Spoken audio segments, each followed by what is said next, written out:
Ken Bruce shocked fans when he announced in January that he was leaving his mid-morning BBC Radio 2 programme after 31 years. The 72-year-old hosted his last show on March 3, and is gearing up to start at Greatest Hits Radio next month. The broadcaster's new role will see him continue his popular Popmaster quiz on weekday mornings at 10:30 a.m. from April 3. Today the Scot was praised for taking the iconic segment with him by Jeremy Clarkson. The news saw the presenter reflect on his own departure from BBC's Top Gear in March 2015. The 62-year-old claims, unlike Ken, he was unable to take an element of the motoring favourite, despite dreaming up the whole concept. Jeremy stated he was behind the Stig, but was told by the broadcaster the man in white would not be coming with me. He and his co-hosts Richard Hammond and James May, who left with him, started up the Grand Tour with Amazon Prime soon after exiting Top Gear.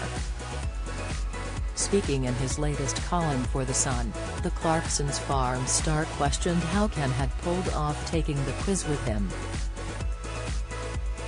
Popmaster will be continuing on the latter's new show, after first starting back in 1998.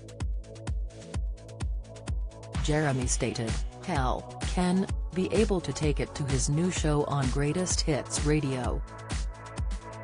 That's good news. But how did he pull it off? I thought up the Stig."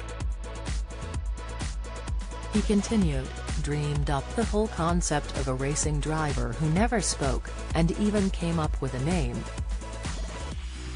But when I left the BBC, their legal people made it very plain that the man in white would not be coming with me."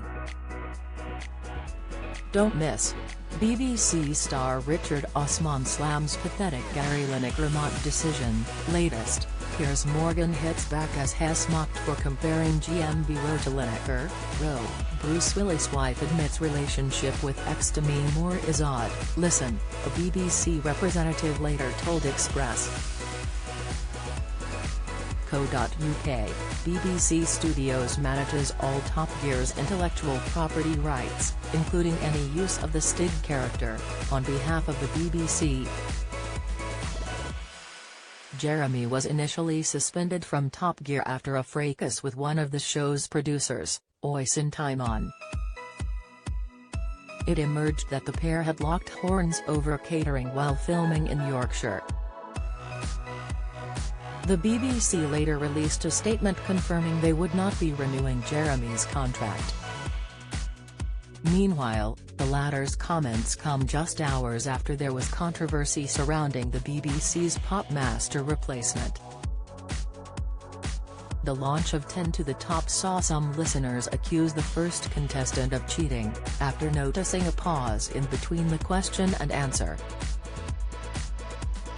Radio 2 stars Zoe Ball and Richie Anderson were among the first players, which featured similar elements to Popmaster. However, many fans called out the callers' 4-second pause as highly suspicious, claiming they were looking up the answers. Touching on the claims, a spokeswoman told The Sun, prior to going on air, all 10 to the Top contestants are asked to participate alone with no assistance, books or devices. And we're confident that all players just use their music-filled brains.